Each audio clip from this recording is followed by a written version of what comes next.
104 प्रश्न नंबर 3 अध्याय अध्ययन कर रहे हैं। ये गुरु कृपा है, गुरु महाराज का आशीर्वाद है, पुण्य कर्मों का फल है, यज्ञ में सम्मिलित होने का अवसर मिला है। बड़भागी हैं तो भाग्य की सराहना करनी है, क्योंकि राम जाप दे आनंद महान मिले उसे जैसे दे भगवान। उसका शुक्राना परमेश्वर का और गुरु महाराज का शुक्राना। अब अध्ययन किया है, प्रभु कभी ज्ञान की प्रशंसा कर रहे हैं, कभी कर्मयोग की बात कर रहे हैं और कभी त्याग की बात कर रहे हैं। हमारी बुद्धि अभी विचलित है, नहीं समझ पा रही है कि ज्ञान श्रेष्ठ है या कर्म श्रेष्ठ है या त्याग श्रेष्ठ है। यही स्थिति अर्जुन की है। अर्जुन भी यही कहते हैं कि प्रभु समझ नहीं आ रहा है, कभी आप ज्ञान कहते हो श्रेष्ठ है, कि त्याग श्रेष्ठ है और ज्ञान कर्म श्रेष्ठ है। अब कौन सा उत्तम रास्ता है अपनी मंजिल की ओर जाने का, अपने लक्ष्य की ओर बढ़ने का? आप कृपा मुझे बताइए। अब लोग बहुत कहते हैं कि अर्जुन युद्ध नहीं करना चाहते थे, तो मगर परमेश्वर प्रभु ने, भगवान श्री कृष्ण ने अर्जुन को उत्तेजित किया। अब अर्जुन खुद कहेंगे, प्रभु आप मेरे को क्यों उत्तेजित कर रहे हो, युद्ध की ओर क्यों धकेल रहे हो? अगर युद्ध से ज्ञान श्रेष्ठ है तो मैं ज्ञान की ओर बढ़ूं, त्याग श्रेष्ठ है तो त्याग की ओर बढ़ूं, तो कैसे समझना है?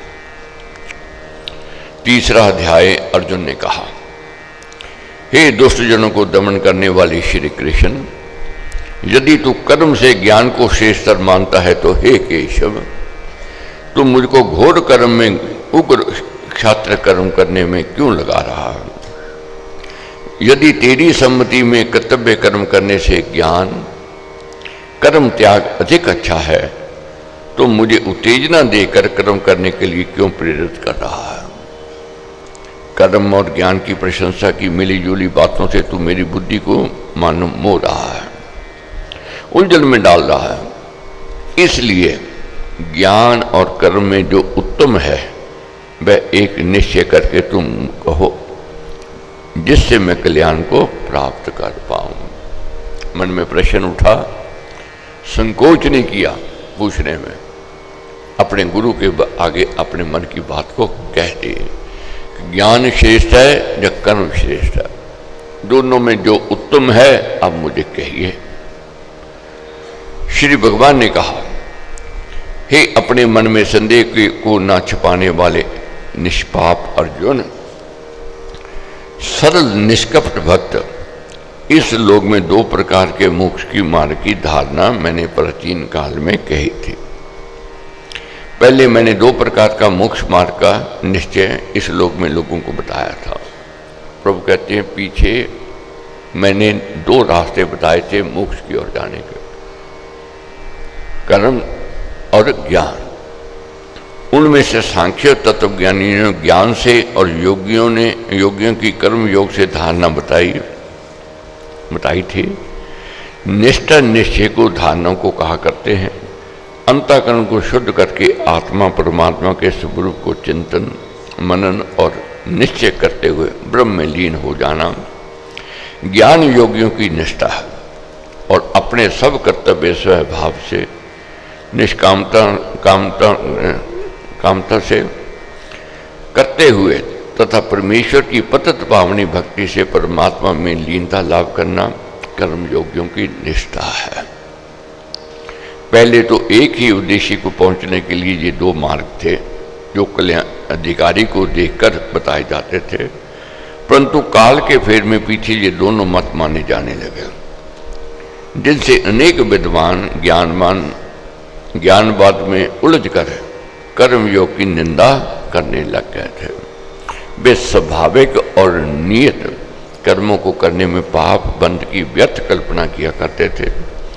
कर्तव्य कर्म को त्याग देने का उपदेश देने लग जाते थे।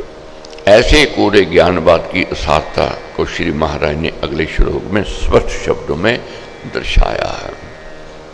प्रभु कहते हैं कि 2 रास्ते हैं मोक्ष की ओर जाने के, कर्म योग और ज्ञान योग। अधिकारी देकर उनको बताए जाते थे ये रास्ते, मगर उस समय ऐसा आया, लोगों ने कर्म की निंदा करनी आरंभ कर दी, कर्म में दोष देखना आरंभ कर दिया और कर्म त्याग की बात करनी आरंभ कर दी। क्योंकि कोई भी ऐसी क्रिया नहीं है जिसमें दोष ना हो, कोई ऐसा कर्म नहीं है जिसमें दोष ना हो, और उन्होंने दोष देखने आरंभ कर दिया और कर्म त्याग की प्रशंसा करनी आरंभ कर दी। लोग कर्म त्याग की ओर बढ़ने लग गए। कर्मों को करना आरंभ ना करने से, कर्म किए बिना ही मनुष्य निष्कर्मता को, ज्ञान को नहीं अनुभव करता। कर्म ना करने से ज्ञान प्राप्त नहीं होता और ना ही केवल त्याग करने से ही मनुष्य सिद्धि को प्राप्त करता है। अब समझावेंगे प्रभु, कर्म तो करना ही पड़ेगा, ज्ञान की प्राप्ति के लिए भी तो कर्म करना पड़ेगा, शरीर को चलाने के लिए भी तो कर्म करना पड़ेगा, तो कर्म त्याग नहीं हो सकता है, कर्म तो करना ही करना है। अब ज्ञान की प्राप्ति के लिए देखो, अब जैसे ज्ञान की प्राप्ति के लिए आप ले आ रहे हो, कितना त्याग करके आ रहे हो, बलिदान करके आ रहे हो, आलस्य का, निंद्रा का, आराम का। प्रातःकाल उठना कोई आसान है, मुश्किल है, कठिन है। और मैंने देखा है बच्चे बहुत बड़ी संख्या में आ रहे हैं, ये बड़े पुण्य कर्मों का फल है। इस उम्र में बच्चों का सुबह उठना और गीता का अध्ययन करना, ये तो बहुत ही बड़ी उत्तम बात है। तो उनके भाग्य की, उनके संस्कारों की सराहना है। प्रभु क्या कहते हैं, कर्मों को करना आरंभ ना करने से, कर्म किए बिना मनुष्य का निष्कर्मता को, ज्ञान को नहीं अनुभव करता। कर्म करने से ज्ञान प्राप्त नहीं होता और ना ही केवल त्याग करने से ही मनुष्य सिद्धि को प्राप्त करता है। कर्तव्य कर्मों को ना करने से मनुष्य को ज्ञान प्राप्त नहीं हो सकता। नियत कर्तव्यों के पालन करने के पश्चात ही मनुष्य के अनुभव तथा ज्ञान की वृद्धि होती है। चिंतन और मनन आदि भी तो मानस कर्म ही है। चिंतन और मनन ये भी तो मानस कर्म कहे गए हैं। मानसिक और शारीरिक क्रिया किए बिना ज्ञान का होना असंभव है। कर्महीन जन सन्यासी भी नहीं हो सकता। सर्वोत्तम सन्यास तो निष्काम कर्म में कर्म योग है और अपने आप तक श्री भगवान की शरण में समर्पण है। अब कर्म योग की और बढ़ेंगे, कर्म करना ही है, कर्म नहीं छोड़ना है। कोई ऐसी परिस्थिति भी आ जावे, कर्म के बिना गति नहीं है, कर्म करना ही पड़ेगा। वर्क इज वर्शिप, कर्म ही परमेश्वर का पूजन है। कर्मों का करना क्रिया की प्रवृत्ति मनुष्य में स्वभाव से है। क्रिया का होते रहना सृष्टि का स्वभाव से नियम है। इसलिए निश्चय से कोई मनुष्य एक क्षण भी कर्म किए बिना कभी नहीं रहता, क्योंकि प्रकृति से उत्पन्न हुए सत्व रज तम गुणों से विवशता पूर्वक सबसे कर्म कराए जाते हैं।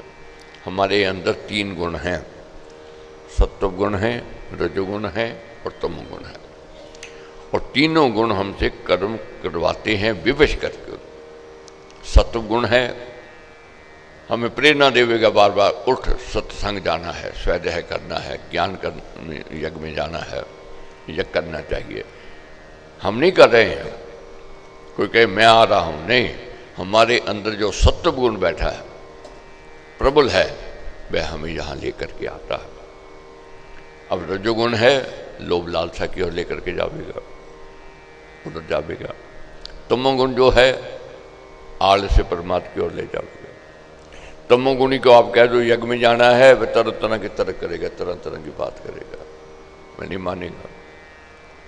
रजोगुणी को बात करो सत्संग जाना, कहते 4 पैसे कमा लें, ये समय वहाँ लगावेंगे, वे उसी में लगा रहेगा।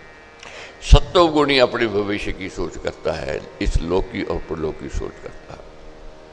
वह यज्ञ में आवेगा, धर्म कर्म का काम करेगा, स्वाध्याय करेगा, सेवा का कार्य करेगा। प्रकृति के तीनों गुणों की विश्वता से सृष्टि चल रही है। सूर्य से लेकर एक परमाणु तक में कम तथा क्रिया हो रही है। संसार में कोई भी प्रकृति पदार्थ ऐसा नहीं है जो क्रिया शून्य कहा जा सके। सब वस्तुओं में सब परमाणु बड़े तीव्र वेग से निरंतर दौड़ते रहते हैं।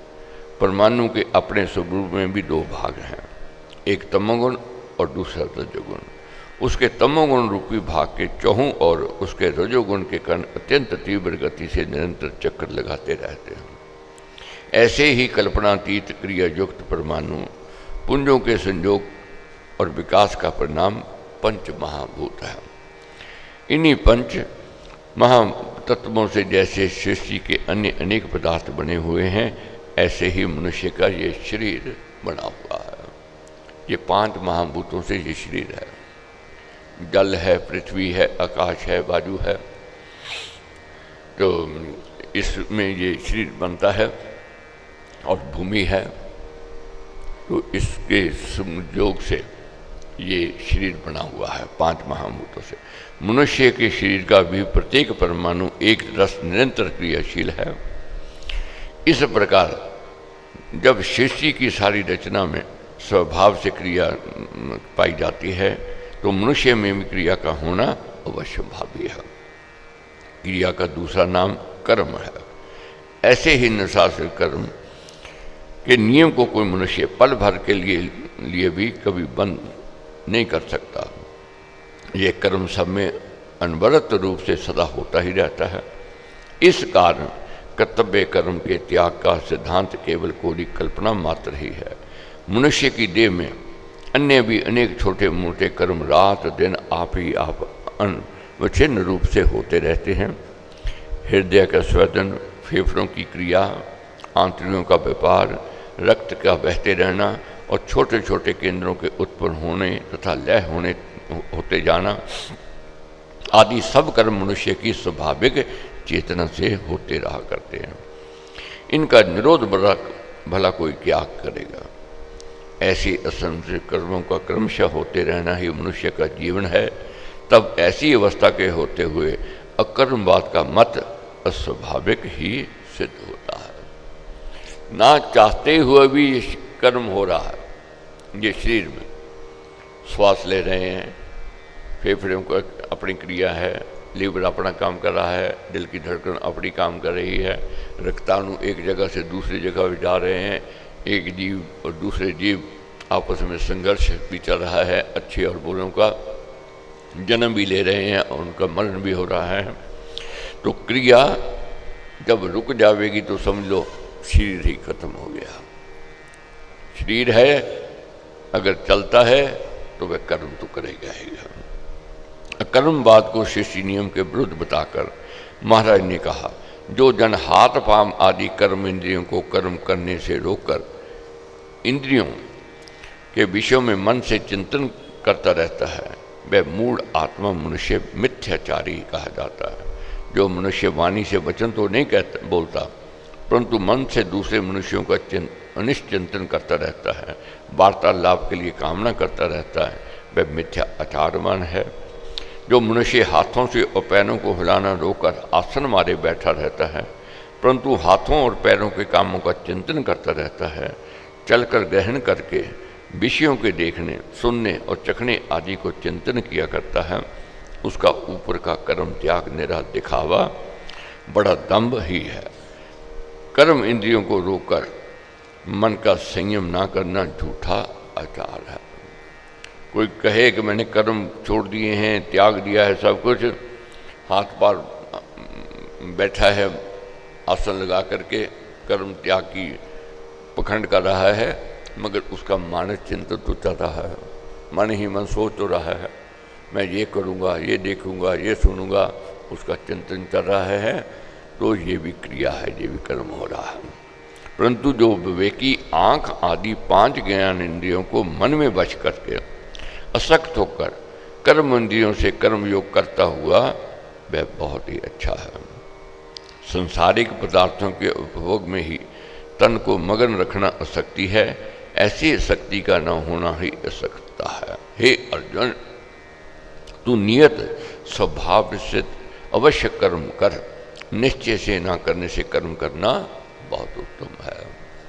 कर्म छोड़ना उत्तम नहीं है, कर्म करना उत्तम है।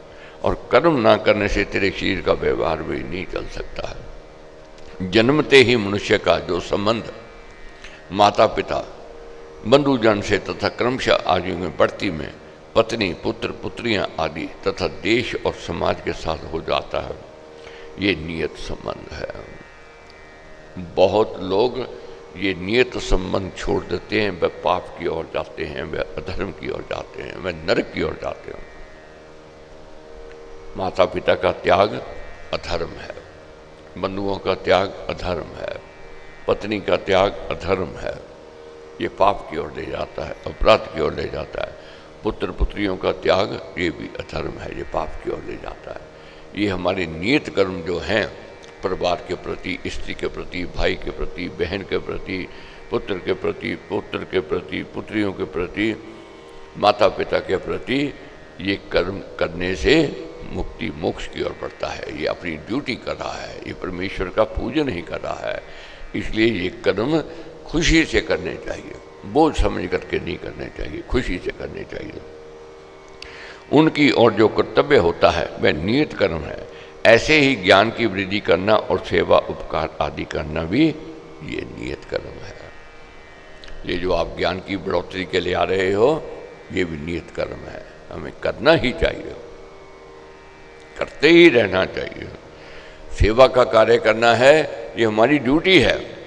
मालिक ने हमें शरीर दिया, बुद्धि दी, समाज सेवा करनी चाहिए, ये नियत कर्म है। ये कोई आसान नहीं कर रहे किसी के, ये हमारी ड्यूटी है, कर्तव्य है।